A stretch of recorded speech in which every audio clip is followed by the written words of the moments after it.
Hello बच्चों, let us see this question. Question say that the value of the determinant दिया हुआ है के ए के स्क्वायर प्लस ए स्क्वायर 1 के बी के स्क्वायर प्लस बी स्क्वायर 1 के square plus C square 1 is option A दिया हुआ के into a plus b plus c plus a b option के into a minus b minus c minus a c option है के a b a square plus b square plus C square d option है के a plus b plus c minus a c plus a minus of b. Now अब हम लोग की concept की बात करते हैं। तो मैंने लिखा है यहाँ पे की कंसेप्ट और हम लोग जानते हैं कि अगर डिटर्मिनांट ऐसा हो A B C plus k1 plus k2 plus k3 यहाँ पे हो गया D E F G H आई।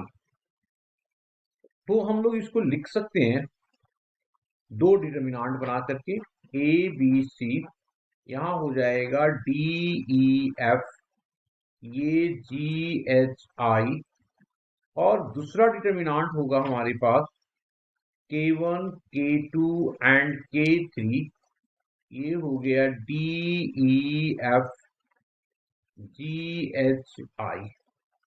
ये हमारे दो डिटर्मिनांट बन जाएंगे। ना अब आ जाते हैं हम लोग क्वेश्चन पे। क्वेश्चन को अगर देखें तो हमारे पास जो गिवन डिटर्मिनांट है वो क्या है? गिवन डिटर्मिनांट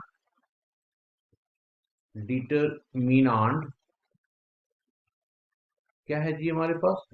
वो डिटर्मिनांट दिया हुआ है के ए के square plus of A square 1 के बी के स्क्वायर प्लस बी स्क्वायर 1 के सी के square plus C square of 1। अब इसको हम लोग क्या करेंगे? दो डिटर्मिनांट बनाएंगे। तो पहला डिटर्मिनांट हमारे पास क्या आएगा? के ए के बी के सी, और हो गया के स्क्वायर ऑफ के स्क्वायर, यहाँ आ गया 1 यहाँ पे क्या आ जाएगा? दूसरे वाले में जो आएगा हमारे पास वो के ए के बी के सी, और यहाँ ए स्क्वायर बी स्क्वायर सी स्क्वायर 1 अब हम लोग क्या कर सकते हैं? देखो यहाँ पे देखो, इसमें कॉलम में ये के कॉमन है और यहाँ पे के स्क्वायर कॉमन है ना। तो यहाँ से हम लोग क्या करते हैं? के क्यू कॉमन ले लेते हैं। के क्यू क्या करते हैं? कॉमन ले लेते हैं, या इसी से खाली के स्क्वायर ले लेंगे तो भी हमारा काम हो जाएगा, सिर्फ C2 से। तो हमने के स्क्वायर कॉमन लिया तो यहाँ बच गया हमारे पास कितना? के ए के बी और के सी, ये आ गया 1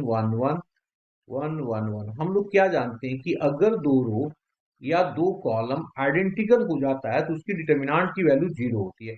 और यहां से एक के निकाल दिया हम लोगों ने, तो ये आ गया ए बी सी, यहाँ पे आ गया a square B square C square ए 1 है। तो फर्स्ट वाला डिटर्मिनांट की वैल्यू तो क्या हो गया हमारे पास? 0 हो गया। तो उसको 0 करके लिख देते हैं। तो इसका मतलब अब जो डिटर्मिनांट की वैल्यू आ गया हमारे पास के टाइम्स ऑफ आ गया कितना? ए बी सी, और यहाँ ए स्क्वायर बी स्क्वायर सी स्क्वायर 1 अब इसमें हम लोग क्या करते हैं? ऑपरेशन लगा देते हैं। तो यहाँ पे लिखा अप्लाइंग क्या अप्लाई करते हैं हम लोग?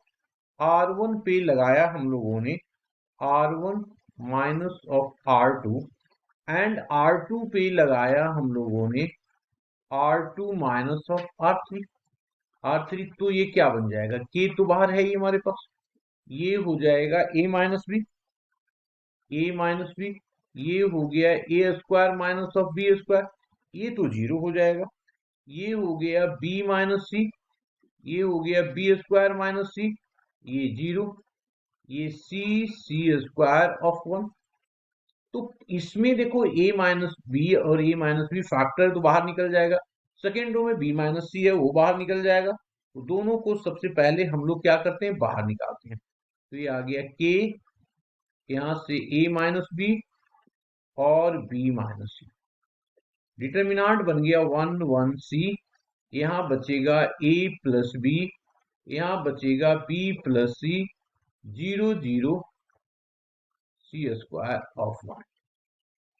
अब इसको इसके थ्रू ओपन कर रहे हैं, तब जो ओपन करेंगे क्योंकि बाकी दो एलिमेंट तो जीरो ही है, तो ये आ गया a minus b and b minus c. इसके थ्रू ओपन करेंगे तो ये b plus c, a minus of b, ये b और b कॉमन कैंसिल आउट हो गया, तो ये आ गया k times of a minus b, b minus c and c minus of a। ये हमारे पास वैल्यू आ गया। अब देख लीजिए k a minus b b minus c, that means B answer is the correct option. Hope you understood it well, best of luck.